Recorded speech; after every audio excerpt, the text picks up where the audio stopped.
আরে গিন্নি, আরে ও গিন্নি কোথায় গেলে? আরে আমার খাবারটা দাও দেখিনি। এইদিকে আমার কোর্টে দেরি হয়ে যাচ্ছে। তুমি এক্ষুনি চলে যাচ্ছ? এদিকে ভাতটা কেবল হয়েছে, একটু বসো, তরকারিটা হলেই খেতে দিচ্ছি। আমার হাতে এত সময় নেই গিন্নি, যা আছে তাই দাও। নুন লঙ্কা মিশিয়ে খাবার খেয়ে নিচ্ছি, কপালে কি আর গরম ভাত আছে যে তা খাবো? এত কথা আমাকে শুনিও না, কতবার বললাম একটা ঝি রাখতে, আমার কথা তো শুনলেই না। কত টাকা মাইনে পাই আমি? তাছাড়া তোমরা তো দুজন মানুষ আছো, এতজন থাকতে ঝিয়ের কি দরকার? হ্যাঁ। তোমার সংসারে এসে আমি ঝিয়ের কাজ করতে পারবো না। বাবার বাড়িতে আমি পায়ের ওপর পা তুলে থেকেছি, এখানে সেভাবেই থাকবো। তাই তো আছো। ঘরের কোন কাজটা তুমি হতে দাও শুনি? সব কাজই তো বৌদি করছে। তাই তো করবে। সংসারে যার স্বামী যত টাকা দেয় সে তত আরাম করে। দাদা কিছু দিতেই পারে না, সেজন্য বৌদি বেশি পরিশ্রম করে। দাদাকে কতবার বললাম ওই চপের দোকানটা ছেড়ে দিতে, তা না, সে পূর্বপুরুষের ব্যবসা করবে। বলি আমাদের বাপ দাদা চপ বিক্রি করতো দেখে আমাদেরও কি করতে হবে নাকি? অন্য কাজ জানলে তো করবে। ছেলেটাও হয়েছে তেমন, বাপের কাছে একটু সাহায্য করবে তা না, স্কুল কলেজে গিয়ে সময় নষ্ট করছে। দেখি কলেজটা পাশ করলে ওকে একটা চাকরি দিয়ে দেব। এই এত বড় সংসারের ভার আমি একা টানতে পারবো না। ঠিক আছে, তাই করো। এখন একটু বসো, আমি দেখি তরকারিটা হয়েছে নাকি। বাড়ির সব কাজ কি আমাকে একাই করতে হবে? একটু যে জিরোবো সেটারও কোনো সুযোগ নেই। এদিকে মহারানী এখনো ঘুমোচ্ছে, একটু সাহায্য করবে সেটাও পারে না। আমি ঘুমোইনি দিদি, জেগে থেকে সব শুনছি। তাহলে তো একটু এদিকে আসতে পারিস ছোট, আমি একা আর কতদিন সামলাবো? উনুনের ধারে যেতে আমি পারি না দিদি, গায়ের রং নষ্ট হয়ে যাবে। তুমি বুড়ো মানুষ, তুমি কি ওসব কাজকর্ম করো? তুইও তো একদিন বুড়ো হবি, সারা জীবন তো আমি তোদের রেঁধে খাওয়াবো না। যতদিন আমার টাকায় খাচ্ছ ততদিন আমাকেই রেঁধে খাওয়াতে হবে, শুধু শুধু তিনটে প্রাণীকে বসতে পারবো না। ও, এই কথা। তোর স্বামী বেশি টাকা দেয় বলে তুই কাজ করবি না? তা আমার কর্তাও তো কম হলেও কিছু দেয়, তার কোনো দাম নেই। কত আর দেয় দিদি? দাদা যা দেয় তা তা দিয়ে কয়লার খরচও হবে না। বেশ, তাহলে আমি গায়ে খেটেই বাকি টাকা শোধ করব। তোকে আর রান্নাঘরে আসতে হবে না।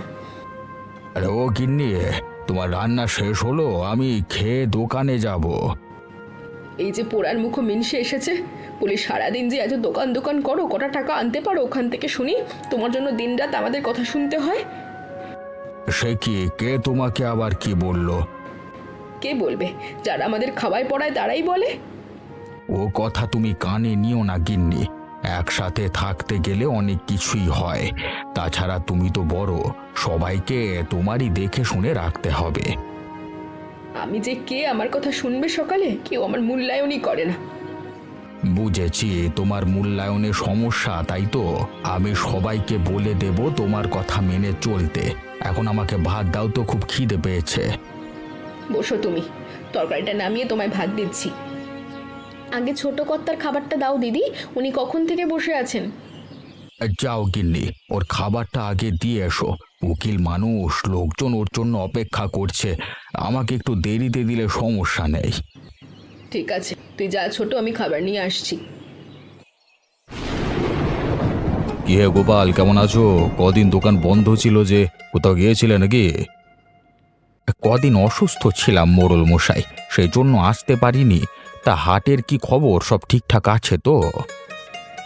ঠিকঠাক আছে সবই।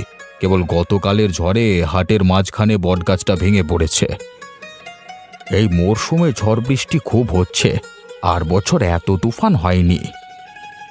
হ্যাঁ, দুদিন পর পর বজ্রপাত হয়েছে। কাল তো পলাশপুরের একটি ছেলে বাজ পড়ে মারা গেছে। ও নিয়ে আমিও খুব চিন্তায় আছি মোড়ল মশাই। তাল গাছের নিচে ঘর, কখন যে বাজ পড়ে কে জানে বাবা। দোকানটি সরিয়ে অন্য কোথাও নিয়ে গেলি তো হয়, তাই না? আর কোথায় নেব বলুন? হাটের মাঝখানে তো ফাঁকা জায়গা নেই। তাছাড়া ব্যবসার যা হাল, এখানে থাকলে কটা বেচা কেনা হয়, সরিয়ে হাটের বাইরে নিলে কেউ আসবে না। দেখো কি করলে ভালো হয়। তা চপ আছে? থাকলে আমাকে গরম গরম কটা দাও তো। কেবলই ভাজলাম, আপনি বসুন, আমি এক্ষুনি দিচ্ছি। তেলটা একটু ঝরে নিক। হ্যাঁ। মা গো মা, এতক্ষণ একটু অবসর পেলাম, সারাদিন যা খাটুনি গেছে। কি করবে গিন্নি বলো, দুঃখের সংসারে চলে এসেছো, কোনোভাবে কষ্টে সৃষ্টে পার করতে হবে। এত কষ্ট করে কি লাভ যদি না সুখের দেখা পাই? এ সাগরের কি কোনো কূল নেই? সুখ পাবে গিন্নি, তপন লেখাপড়া শেষ করুক, তারপর যখন ও বড় চাকরি করবে তখন তোমার সুখ শান্তির অভাব হবে না। সে ভাগ্য কি আর আমাদের আছে? ছোট ভাইটাকে তো তুমি কত কষ্ট করে মানুষ করলে, তার আচরণ দেখেছো? সংসারে 2 টাকা বেশি দেয় বলে চোখ তুলে কথাটি বলা যায় না। ও কথা বাদ দাও গিন্নি, তপন আমাদের নিজেদের সন্তান, ও কখনো বাবা মায়ের সাথে খারাপ ব্যবহার করবে না। তা বিমল কি কিছু বলেছে? ও নাকি তপনকে কোথায় চাকরি দেবে বললো? হ্যাঁ, শহরের এক দোকানে এক কাজ পেয়েছে, বিমল বলছে তপনকে সেই কাজটা করতে। কিন্তু ও তো পড়াশোনা করে, কাজ করলে আর পড়াটা হবে না। আমিও তাই ভাবছি, এদিকে বিমলকে তো না করা যায় না, ও আমাদের সংসারে এত সাহায্য সহযোগিতা করছে। এক কাজ করো, তপনকে ডেকে একবার জিজ্ঞাসা করো, ও যদি রাজি থাকে তবে তোমরা কিছু বলো না, আর যদি পড়াশোনা করতে চায় তবে তাই করুক, সে তার কাকাকে বলুক। ভালো বুদ্ধি দিয়েছো গিন্নি, তপনের দিকে চেয়ে হলেও বিমল ওর কথাটা রাখবে। বেশ, তবে আমি ওকে ডেকে নিয়ে আসি। তপন, একবার শুনে যা তো বাবা।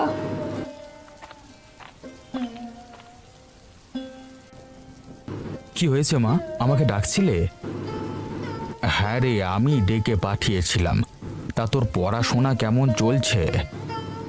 ভালোই চলছে বাবা, সামনে পরীক্ষা, সেই জন্য পড়াশোনা করছি। বেশ বেশ, ভালো ভালো, এবারও ভালো ফলাফল করতে হবে কিন্তু। তা তোর কাকা তোকে কিছু বলেছে?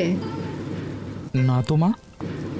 তোর জন্য একটা কাজ দেখেছে, শহরের এক মুদির দোকানে থাকতে হবে, ভালো টাকাই মাইনে দিবে বলল। আমি এখন এসব কাজ করতে চাই না মা, একবার যদি পড়াশোনাটা ছেড়ে দিই তাহলে আমার সব পরিশ্রম মাটি হয়ে যাবে।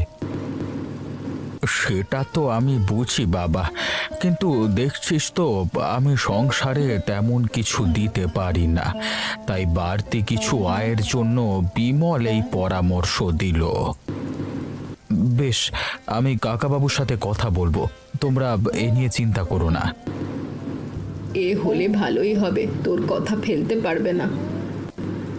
এখন যা বাবা, গিয়ে পড়। হ্যাঁ, দেখো দেখো দেখো, সকালটা হতে পারলো না, এর মধ্যে ঝড় শুরু হলো। ওগো, তুমি আর যাবে না কোর্টে? বেলা হয়ে এলো যে। না গিন্নি, আমি আজকে আর যাবো না, শরীরটা ভালো লাগছে না, আজকে দিনটা বাড়িতেই থাকবো। তাহলে দিদিকে বলি দুপুরের চালটা বেশি করে নিতে, না হলে আবার ভাত বসাতে হবে। সে আমি বলে এসেছি। গিন্নি, আমি তবে হাটে যাচ্ছি, তুমি তপনকে দিয়ে খাবারটা পাঠিয়ে দিও। বলি এই ঝড় বাদলের দিনে না গেলে হতো না? না গিন্নি, এই বৃষ্টির দিনে মানুষ ভাজা পোড়া খেতে খুব ভালোবাসে, আজকে দোকান খুললে বেচা কেনা ভালো হবে। বেশ, যাও তবে, আর তপন গেলে কটা চপ পাঠিয়ে দিও কেমন? ঠিক আছে, এদিকটা তুই দেখিস ছোট। হ্যাঁ,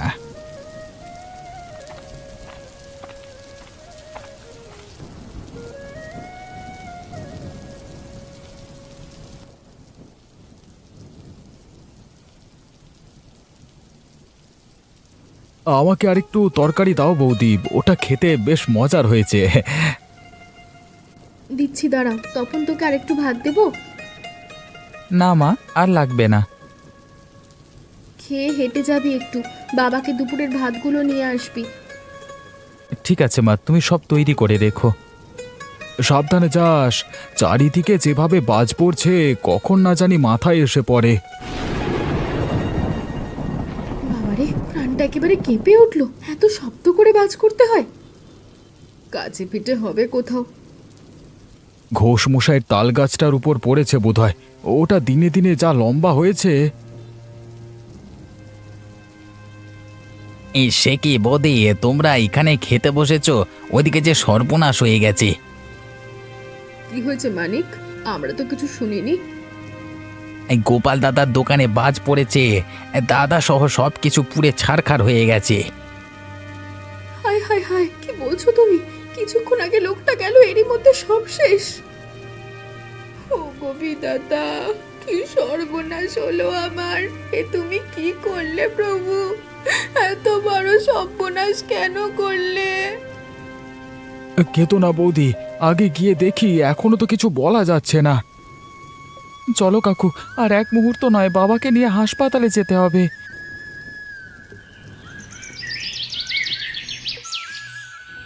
আমার কি সর্বনাশ করলে প্রভু! এখন আমি কোথায় যাব, কি করব?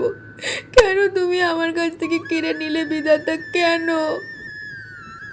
শান্ত হও দিদি, এই মুহূর্তে কান্নাকাটি করে দাদার আত্মা আরো কষ্ট পাবে। ওগো, আমি কি করে শান্ত হব? সুস্থ সবল একটা মানুষ আমাদের ছেড়ে কেন চলে গেল? আহারে, ছেলেটা খুব ভালো ছিল। আমি রোজ ওর দোকান থেকে চপ কিনে খেতাম। এখন থেকে ওকে আর দেখতে পাবো না। তা বিমল, মরা দেহ আর কতক্ষণ রাখবে? এখানে সৎকার করে ফেলো। হ্যাঁ মোড়ল মশাই, এক্ষুনি নিয়ে যাচ্ছি। কে আছিস? শব্দটা নিয়ে চল।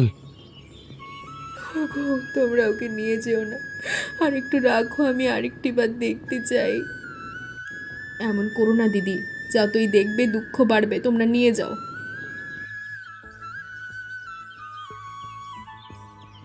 শোনো বৌদি, দাদা বেঁচে থাকতে কম হলেও কিছু টাকা সংসারে দিত। আমি যা পেতাম আর তা দিয়ে কষ্টে সৃষ্টে সংসারটা চালিয়েছি, কিন্তু এখন তো সে টাকা আর আসবে না। তাই তোমাদের উপার্জনের একটা পথ দেখতে হবে। আমি কি আর পথ দেখবো ভাই? একা মেয়ে মানুষ, বাইরে গিয়ে তো আর কাজ করতে পারবো না। কেন, তপন তো আছে, ওকে পাঠাও। আমি যে দোকানের কথা বলেছিলাম সেখানে দিতে পারো, ভালোই মাইনে দেবে ওরা। না, আমি কারোর দোকানে চাকরের কাজ করতে পারবো না। তাছাড়া আমার পড়াশোনা প্রায় শেষ, আর কটা দিন পর আমার চাকরি হয়ে যাবে। চাকরি নিয়ে তো লোকে তোর জন্য বসে আছে। তাছাড়া এই কদিন কিভাবে চলবে সে খেয়াল আছে? খেয়াল থাকলে কি আর এই কথা বলতো? তোমার উপরই চড়ানো যায় সেই চিন্তায় আছে। তার হচ্ছে না, ওদের সংসারের ভার আমি আর বইতে পারবো না। আমাদের সংসার মানে? তোমরা তো একই সংসারে থাকি ভাই। আজ থেকে এক সংসার নয়, এই বাড়িতে দুই সংসার হবে। তোমরা আলাদা খাবে আর আমরা আলাদা খাবো। হ্যাঁ গো, ঠিকই বলেছো। ওদের জন্য রোজ রোজ ভর্তা বাজি দিয়ে খেতে পারবো না। আমরা দুজন মানুষ সুন্দরভাবে চলবো। বেশ, তোমরা যদি আলাদা হতে চাও তবে হও, আমরা কিছু বলবো না। তাহলে সেই কথাই রইল। গিন্নি, ওদের নিচের দুটো ঘর আর কিছু জিনিসপত্র দিয়ে দাও, ওরা আজ থেকে ওখানেই থাকবে। আমার কথাটা শোনো বিমল, এই মুহূর্তে আমরা কোথায় যাব? সে আমি জানি না, তোমাদের যা ভালো মনে হয় তাই করো।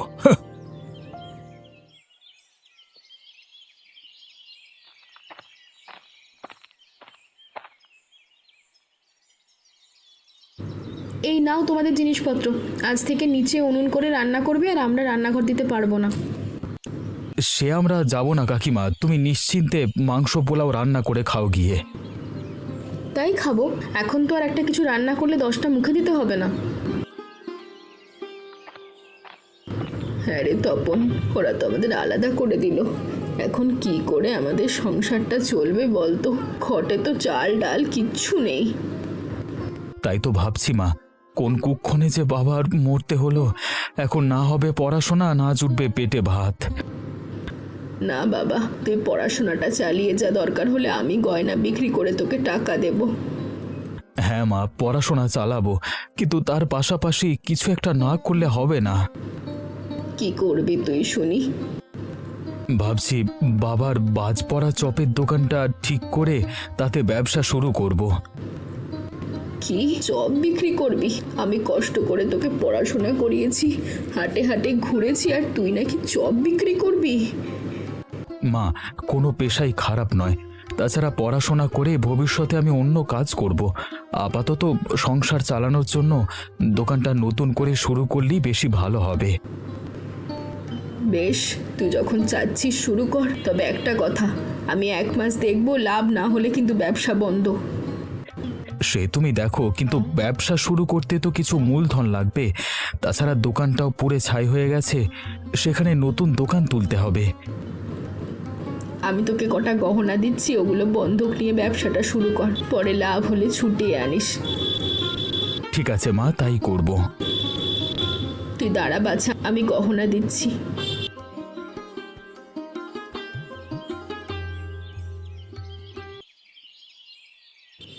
কি হে ছোকরা, বাবার ব্যবসা নতুন করে সাজিয়েছো? বেশ ভালো ভালো। তাছাড়া আর কি করব বলুন, এটা আমাদের পূর্বপুরুষের ব্যবসা। এখানে চপ বিক্রি করেই আমার ঠাকুরদাদা দোতলা বাড়ি বানিয়েছিলেন। তোমার হাতে আশা করি সে জৌলুস ফিরে আসবে। কথা শুনে মনে হচ্ছে তুমি একদিন বড় ব্যবসায়ী হবে। তা কেবল কথাই শুনবেন নাকি ওর কাছ থেকে কটা চপ খেয়ে দেখবেন হাতের কাজ কেমন? নিশ্চয়ই। তা বাবা, আমাদের কটা চপ দাও তো। তা কি চপ খাবেন বলুন? আলুর চপ, সবজির চপ, মাংসের চপ, পনিরের চপ, মুগ ডালের চপ, আর আমাদের বিশেষ বজ্র চপ আছে। সে কি বলছো বাবা, এত চপ পাওয়া যায় এখানে? আগে তো কেবল এক প্রকারের চপ খেতাম। এক ধরনের চপ খেতে আর কদিন ভালো লাগে বলুন? রুচির পরিবর্তনের জন্য কয়েক ধরনের চপ রেখেছি। তা শেষে যেটা বললে বজ্র চপ, ওটা কি? ওই নামটা আমার বাবার স্মরণে রেখেছি, তার হাতের কড়াইয়ে সেই চপ বানানো হয়। একেই বলে সার্থক পিতার সার্থক পুত্র। তা বাবা, আমাদের তুমি সব পদের চপ দাও, খেয়ে দেখি কেমন চপ বানাও তুমি। একটু বসুন, আমি এক্ষুনি দিচ্ছি। হ্যাঁ, এই নিন মোড়ল মশাই, এখানে সব চপ আছে।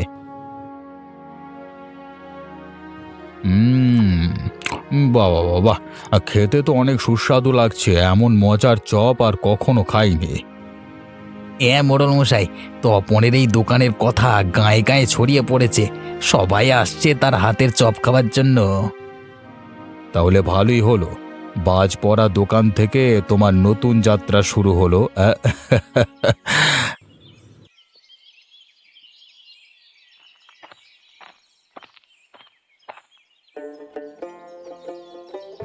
মা, ও মা, দেখে যাও তোমার জন্য কি এনেছি।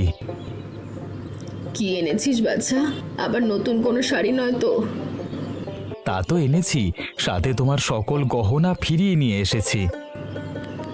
এত টাকা কোথায় পেলি? গহনা তো অনেক টাকায় বন্ধক রেখেছিলাম। আমার দোকানে লাভের টাকা থেকে কিনেছি মা, আজকাল খুব বেচা কেনা হচ্ছে। যাক বাবা, অবশেষে লাভের মুখ দেখলাম। উপর থেকে তোর এই সমৃদ্ধি দেখে খুব খুশি হবেন তোর বাবা। হ্যাঁ মা, বাবার হাত ধরেই তো আমার চপ তৈরির হাতে খড়ি হয়েছিল, তার কাছ থেকে আমি সবকিছু শিখেছি। তুই তার নাম রেখেছিস। এখন যাও মা, কাকিমাকে একটি শাড়ি আর মিষ্টি দিয়ে এসো। হাজার হোক ওরা তো আমাদের আত্মীয়। ঠিক আছে, আমি দিয়ে আসছি।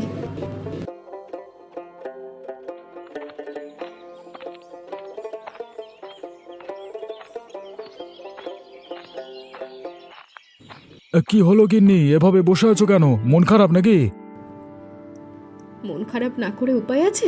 মানুষের ছেলে মেয়েরা ব্যবসা করে টাকা উপার্জন করছে, আর তুমি এত বছর ওকালতি করলে কি করলে? কি না করেছি গিন্নি, মাসে মাসে গহনা, বছর বছর গহনা গড়িয়ে দিইনি তোমাকে? আমার আরও চাই। ওই শত্রুর ছেলের সুখ শান্তি আমি সহ্য করতে পারছি না। ওদের মতো আমিও নতুন গয়না দেখিয়ে, আমিও ওদের মতো নতুন গয়না পরে দেখিতে চাই। আমার টাকা পয়সা কম নেই। তোমার সে আশার গুড়ে বালি। আজকে আমাকে কোর্ট থেকে বের করে দিয়েছে, আর সেখানে গিয়ে মামলা লড়তে পারবো না। সে কি কথা? ও কাজ করলো কেন? এক খুনির হয়ে মামলা লড়েছিলাম গিন্নি, ওকে নির্দোষ প্রমাণ করতে জজ সাহেবকে ঘুষও দিয়েছিলাম, কিন্তু জায়গা মতো এসে জজটা সব ফাঁস করে দিল। সাথে আর বলি, তোমার বুদ্ধি নেই? আমাকে নিয়ে যেতে, দেখতে কিভাবে ওর মুখ বন্ধ করাতাম।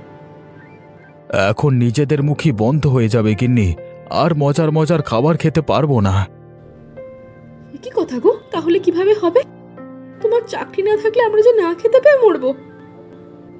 সেজন্য ভাবছি তপনের কাছে গিয়ে একটা কাজ চাইবো। ওর দোকানে প্রকাশ হয়েছে, যদি লেখালেখির কোনো একটা কাজ দেয় আমাকে, মানে শেষে এই শত্রুর পুত্রের কাছে তুমি যাবে? এছাড়া তো আর উপায় নেই গিন্নি।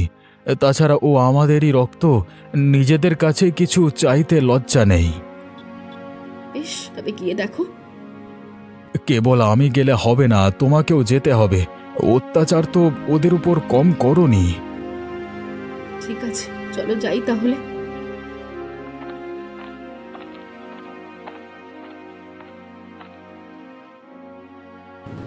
আপনি আমার দোকানে কাজ করবেন, এসব বলছেন কি কাকু? সবই তো তুমি শুনলে বাবা। আমার চাকরিটা চলে গেছে, এখন কিছু একটা তো করতে হবে। আরে ওকে একটা কাজ দে, তোর এখানে তো অনেক মানুষ খেতে আসে, হিসাবপত্র রাখার কাজটাই ওকে দিয়ে দে। ঠিক আছে কাকু, তুমি কালকে থেকে ক্যাশে বসবে। হ্যাঁ, তবে আমার দোকানে নয়, আমি শহরে আরেকটি দোকান খুলেছি সেখানে। ঠিক আছে বাবা, আমি কালকে থেকে সেখানেই বসবো। আর ওখান থেকে যা লাভ হয় তা তুমি নিজে নিও, কেমন? সে আমাকে দিতে হবে না। সে আমার চাহিদা মতো নিয়ে বাকিটা তোর হাতেই দেব। বেশি খেয়ে আমার উচিত শিক্ষা হয়েছে রে, আরও পাপ করব না আমি। বেশ, তো তাহলে আরো ভালো, আমি নতুন আরো ব্যবসা শুরু করতে পারবো। যাক বাবা, অবশেষে তোদের ব্যবসায় সফলতা ফিরলো। হ্যাঁ মা, সেদিন ওই বাজ পড়া দোকানটি না ঠিক করলে আমাদের পথে থাকতে হতো। এই কথা বলে আর লজ্জা দিস না বাবা, তোদের সাথে এরকম আচরণ করায় আমরা খুবই লজ্জিত। হ্যাঁ গো দিদি, তোমরা আমাদের ক্ষমা করে দিও, আমরা আবার একসাথে মিলেমিশে থাকতে চাই।